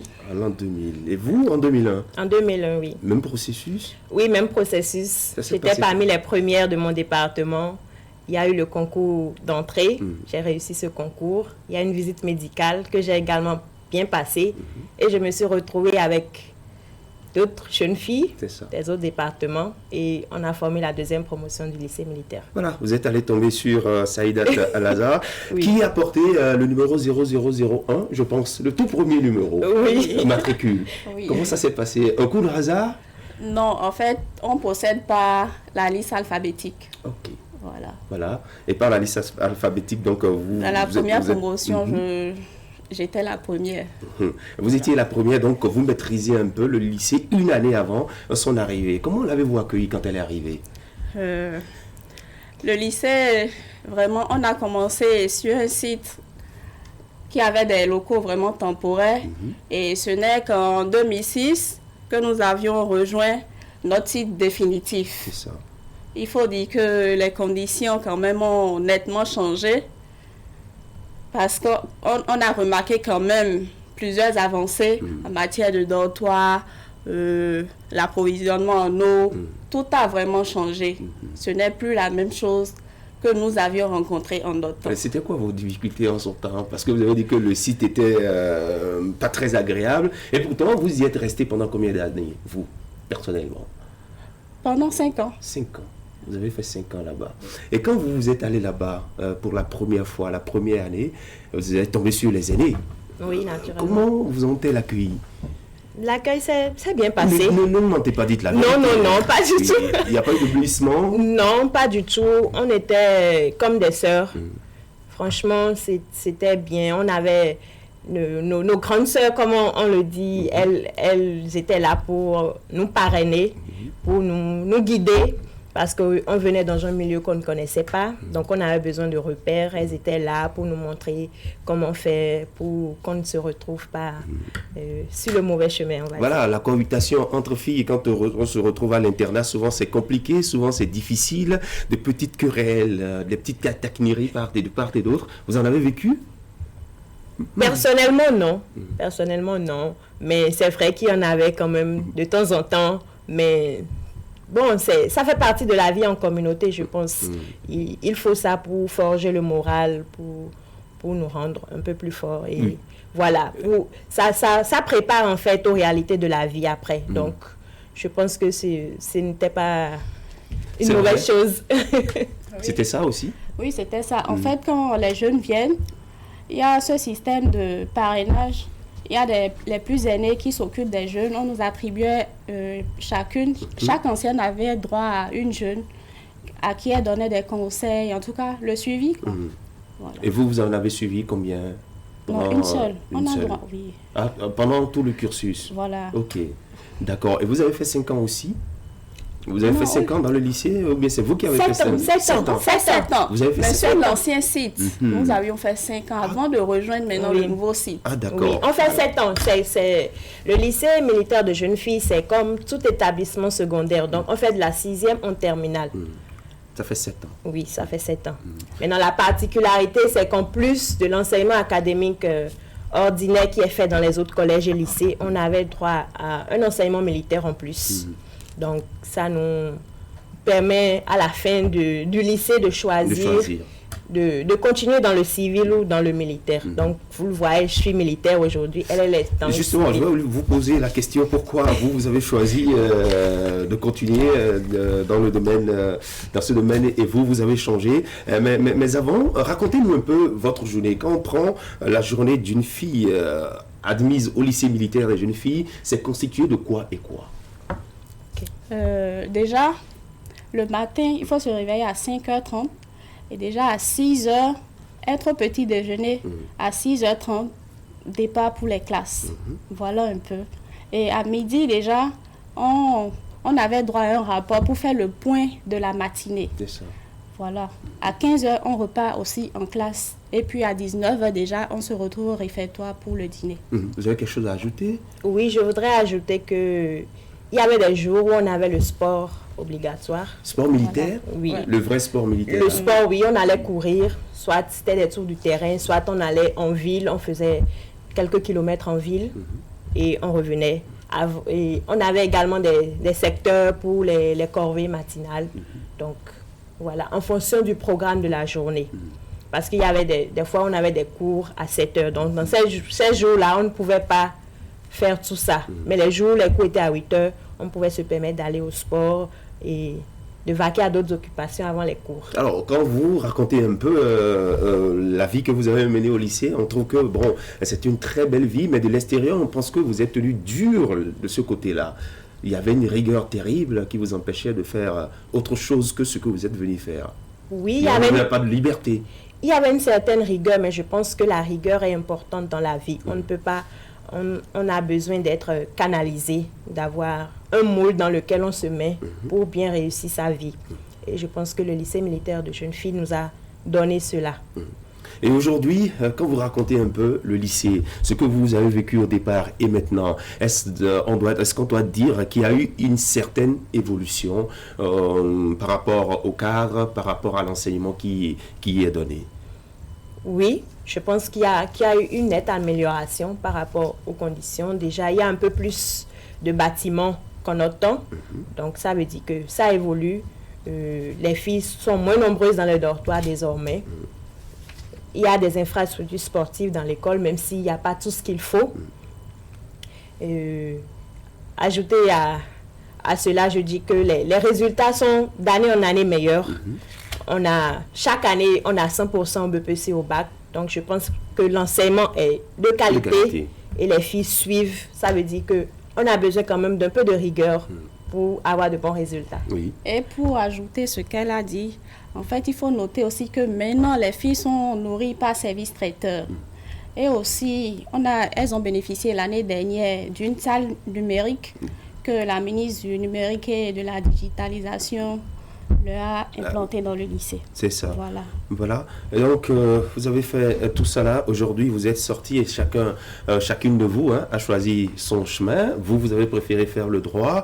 Vous avez continué avec le domaine militaire. Dites-nous pourquoi. D'abord, quelles sont les possibilités que le lycée vous offre? Les voies que le lycée vous offre? Après le bac, on est destiné à une carrière civile ou militaire. Donc, bon, moi, en notre temps, il fallait passer un concours après le bac. Et bon, il fallait prendre un quota. Tout le monde n'était pas recruté directement dans l'armée.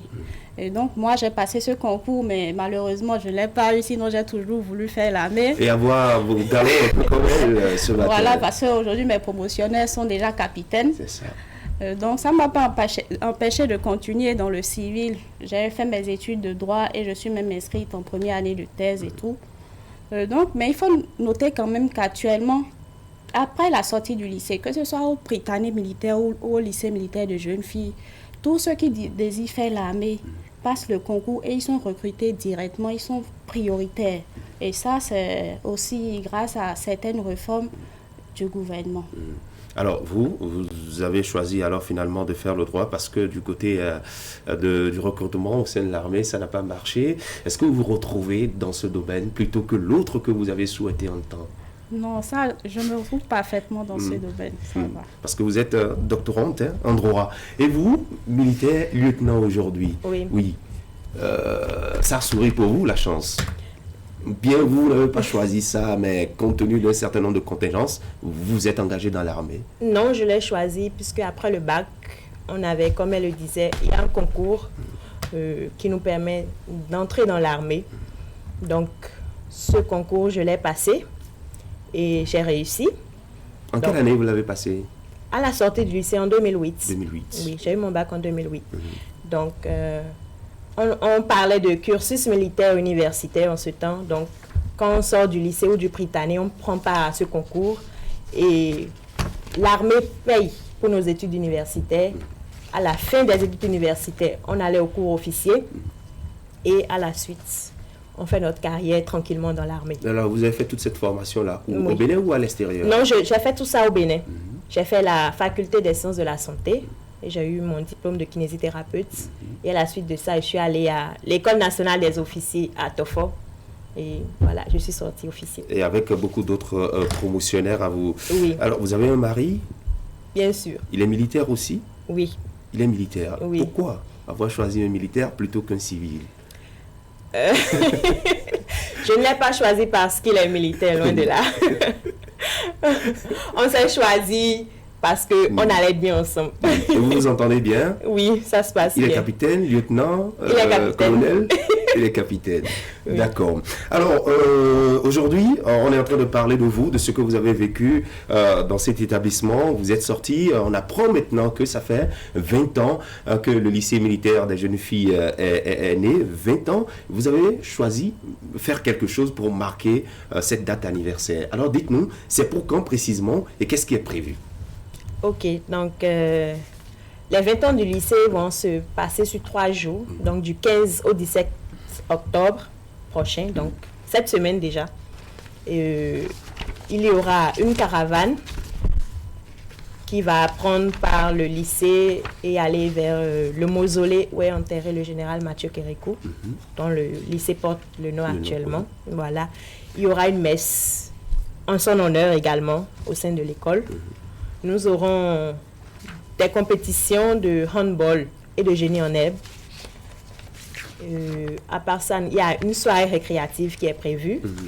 Également, une conférence débat pour parler un peu de l'après-lycée. Donc, les plus anciennes font partager leurs expériences avec celles qui sont encore à l'école pour qu'elles sachent un peu comment s'orienter à la fin de leurs études.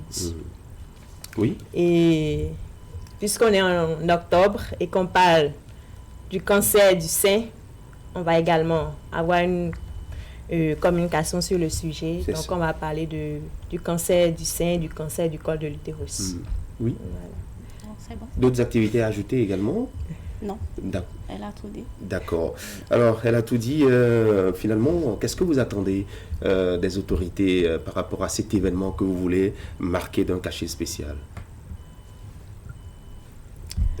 Il faut dire que nous attendons quand même l'aide des gens de bonne volonté pour nous aider pour la réussite de cet événement. Et il faut dire aussi qu'on avait déjà eu à déposer certaines lettres pour solliciter quand même le sponsor de certaines personnes. C'est ça, leur appui, leur soutien, leur accompagnement. Voilà. D'accord. Et à l'hôpital d'instruction des armées, lieutenant, ça se passe bien, la kinésithérapie et tout? Oui, ça se passe bien, oui. D'accord. Et vous, quand est-ce que vous allez soutenir votre thèse? Dans 3 ans. Dans 3 ans encore. Nous vous souhaitons beaucoup de courage. Est-ce qu'il vous est arrivé déjà de participer à un premier ou à Cotonou quand vous étiez encore au lycée? Oui, ça c'était chaque année. On vous emmenait ici. Oui. D'accord. En tout cas, merci beaucoup. Si vous avez un dernier mot à l'endroit des téléspectateurs et des conseils à donner peut-être à ceux-là qui sont encore au lycée et ces enfants qui vous voient ce matin et qui pensent qu'elles pourront, on va parler de filles, emboîter vos pas. Si vous avez des mots à leur endroit, allez-y, vous avez la parole, de part et d'autre, chacune de vous. Ok, déjà, on va vous remercier pour cette opportunité de pouvoir parler de notre école, de cette école qui nous a formés, qui nous a rendus comme nous sommes aujourd'hui, des femmes fortes et indépendantes. Et nous voudrons demander l'appui de toutes les bonnes volontés, que ce soit au Bénin ou ailleurs, qui sont soucieuses de l'avenir de la jeune fille, qui ont envie que les jeunes filles béninoises réussissent, qu'ils apportent toute leur aide et tous les moyens qu'ils ont en leur pouvoir pour nous aider à faire de cet événement un événement vraiment exceptionnel, oui. Et que l'éducation des filles qui sont au lycée puisse toujours être le credo de ces autorités-là. Oui. Ça sera où, les manifestations? C'est à Nati Tengou? Ça se passera à Nati Tengou, oui, sur le site de l'école même. D'accord. Merci beaucoup. Merci à vous, lieutenant Linette Claudia Doudji Sogansa, c'est ça, hein? C'est bien ça. Ancienne élève du lycée militaire des jeunes filles de Nati Tengou. Vous êtes kinésithérapeute à l'hôpital d'instruction des armées de Cotonou et Saïda Talaza, doctorante en droit. Merci d'être passé par ici et nous vous souhaitons beaucoup de courage pour la suite. Mesdames et messieurs, restez en place. La pause est juste après. Retour sur l'actualité le 7 jours au Bénin avec Idrissou Boukari, désormais de retour. Nous prenons des mesures de sécurité pour vous et pour nous. Face au Covid-19, LBM Syste Location de Voitures vous protège. Nous mettons un point d'honneur sur le respect des consignes par nos conducteurs.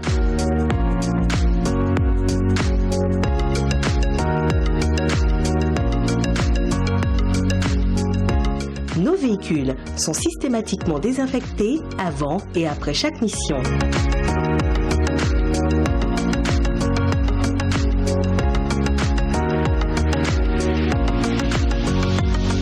Faites-nous confiance. Votre sécurité, notre préoccupation. Syste LBM Location de Voitures, contact 60 60 60 63.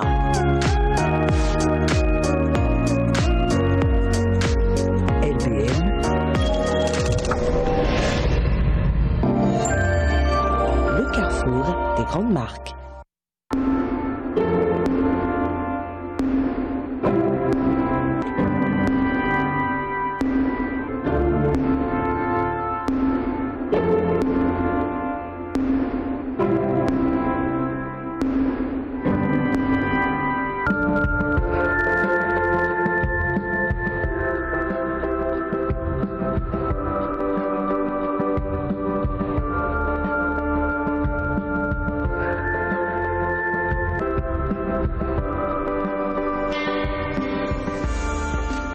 Le point de l'actualité hebdomadaire sur la 3, c'est dans 7 jours au Bénin. Mesdames et messieurs, bonjour. Voici l'essentiel à retenir pour le compte de la semaine écoulée.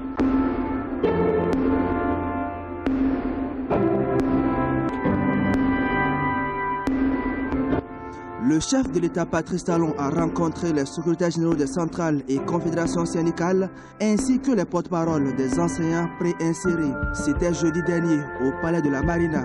Principal point inscrit à l'ordre du jour, la question des 30 heures hebdomadaires de cours attribués aux aspirants.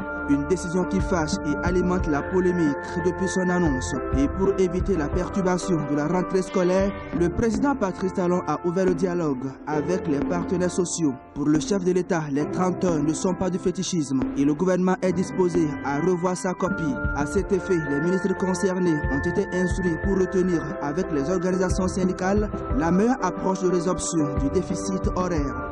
D'autres points par contre ont été confiés à la commission de négociation collective, commission que préside le ministre d'État Ablaye Biochane. Aucun aspirant déployé précédemment, déployé l'année dernière et figurant effectivement la base de données ne sera laissé sur le carreau.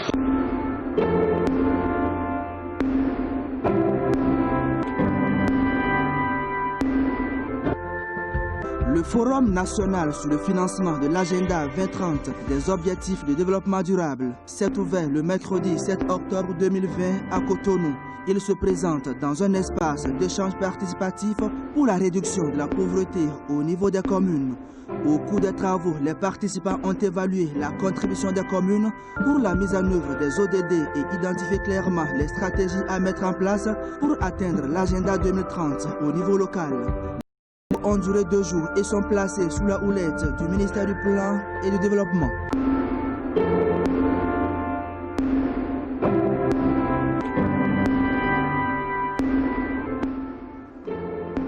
Le gouvernement se montre préoccupé par les conditions d'accès à la pension de retraite. Pour faciliter et simplifier les procédures, 2 projets sont en cours de mise en œuvre par la Caisse nationale de sécurité sociale. Il s'agit du projet d'actualisation des comptes individuels des travailleurs et la réorganisation physique des archives.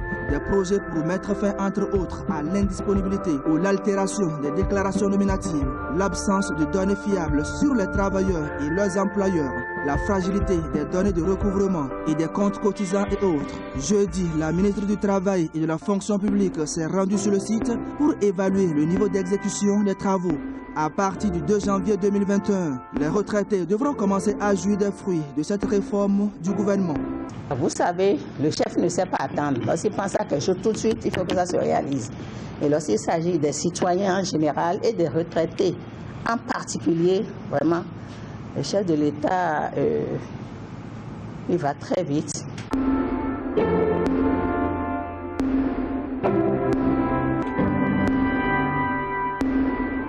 L'insécurité routière dans la commune de Djougou devient de plus en plus inquiétante. Et pour arrêter le phénomène, l'autorité communale a fait appel à l'expertise du Centre national de sécurité routière. C'est à travers un accord de partenariat signé le mardi 6 octobre 2020 à la salle de délibération que la mairie de Djougou et le CNSR se sont engagés à promouvoir la sécurité routière. L'objectif de ce partenariat est d'accompagner la commune à lutter contre les accidents de la circulation. Le CNSR s'est engagé à renforcer les capacités des cadres de la mairie en matière de sécurité routière. La commune de son côté va s'investir dans la sensibilisation et la communication afin d'atteindre les objectifs fixés. Plutôt que de leur dire d'enlever ces barrages, il faut que nous travaillions à trouver la solution. Voilà pourquoi nous nous sommes adressés au Centre national de sécurité routière pour dire cette question nous dépasse. Il faudrait que vous, qui êtes les spécialistes, qui avez l'expertise, vous venez nous aider à trouver une solution.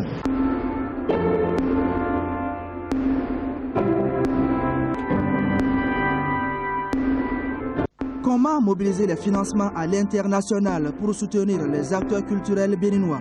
La question préoccupe la direction du Fonds des Arts et de la Culture. Et pour apporter les éléments de réponse à cette question, le directeur général a invité spécialement au Bénin un acteur majeur du domaine. Il s'agit de Francisco D'Almeida, expert des politiques culturelles et expert de l'Organisation internationale de la francophonie. À la faveur d'une séance d'échange, il a partagé son expérience avec les acteurs culturels du Bénin en leur donnant les clés pour ouvrir les portes des financements internationaux. La séance s'est déroulée mercredi au Centre culturel artistique Africa à Cotonou.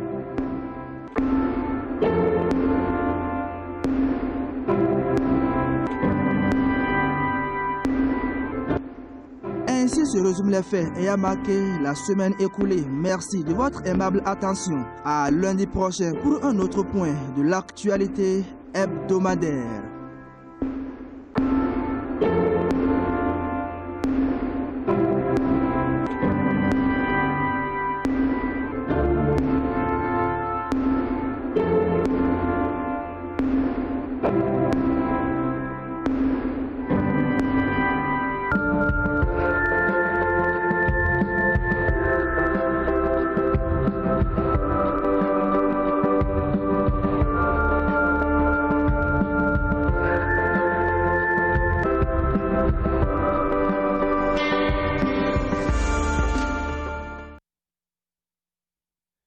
Retour plateau après donc le point de l'actualité à travers le 7 jours au Bénin. Merci à Idrissou Boukari qui est reparti dans les archives de Canal 3 Bénin tout au long de cette semaine qui s'est achevée. Eh bien, dans un court instant, ce sera la revue de presse, lecture des journaux, décryptage et présentation à Siomo Kanya Siomo.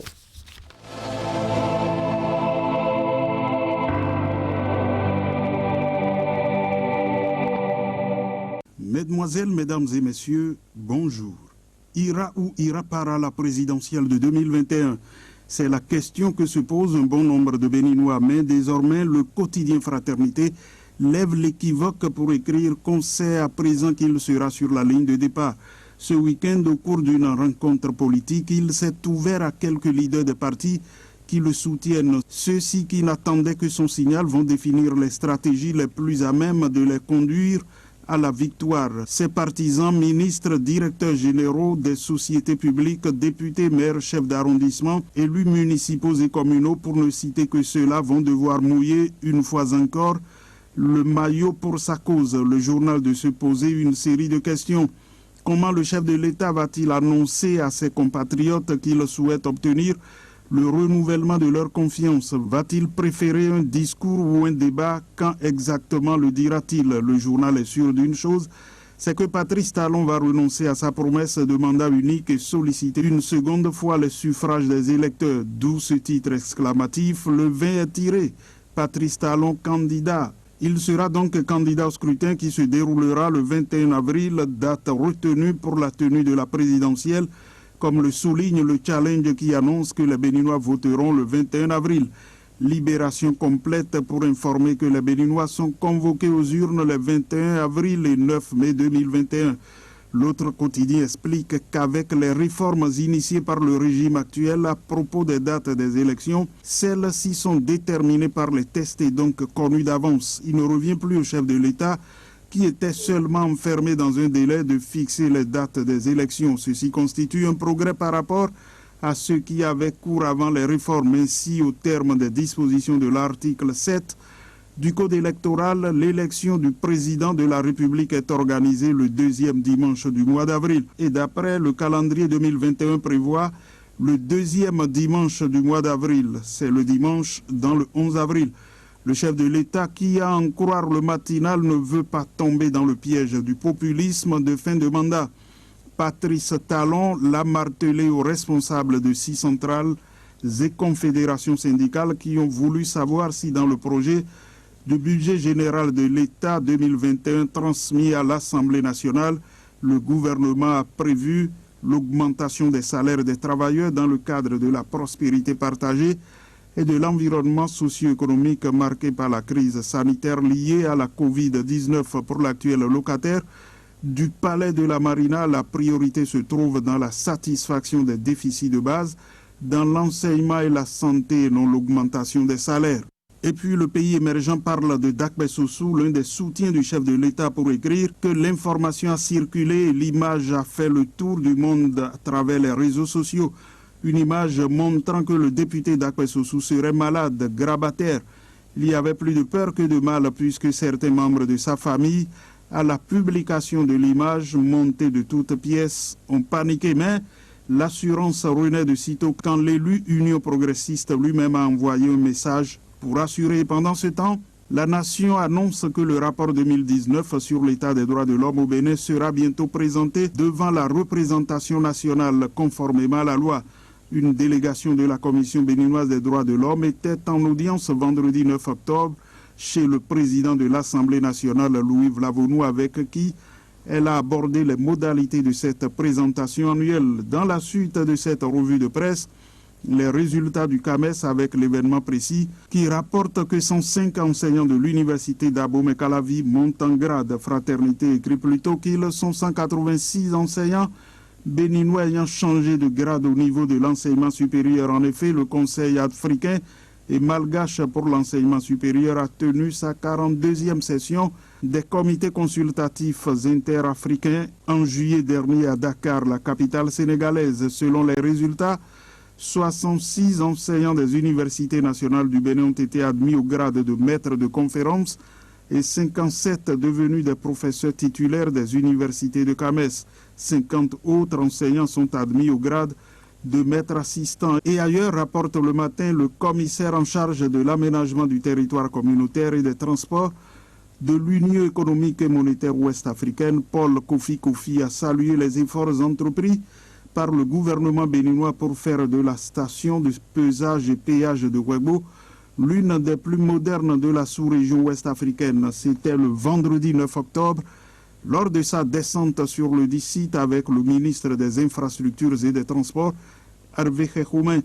La nation ajoute que, comblé à l'issue de cette visite, le commissaire de l'UEMOA a félicité les autorités béninoises pour leurs efforts. Par ailleurs, il a fait part de la disponibilité de la Commission de l'Union économique et monétaire ouest-africaine à accompagner le Bénin dans sa volonté de moderniser ses postes de péage et pesage. Pour la presse du jour, l'UEMOA salue le modèle béninois. Et puis, en sport, le matin rapporte la victoire des écureuils du Bénin face aux Panthères du Gabon dans une rencontre amicale jouée au Portugal. Estadio Pina Manique de Lisbonne au Portugal le dimanche 11 octobre, écrit ce journal qui explique que le Bénin affrontait le Gabon dans le cadre des journées FIFA. Les écureuils n'ont pas fait dans la dentelle devant les Panthères. Victoire sans bavure, 2-0 pour les rongeurs. Pour Fraternité, les Panthères ont poussé, mais les écureuils ont tenu la dragée haute à ces derniers et le score est resté le même jusqu'au coup de sifflet final. Cette victoire augure une bonne prise de confiance avant les prochains matchs de qualification à la CAN 2021, estime le journal. Merci d'avoir suivi la revue de presse.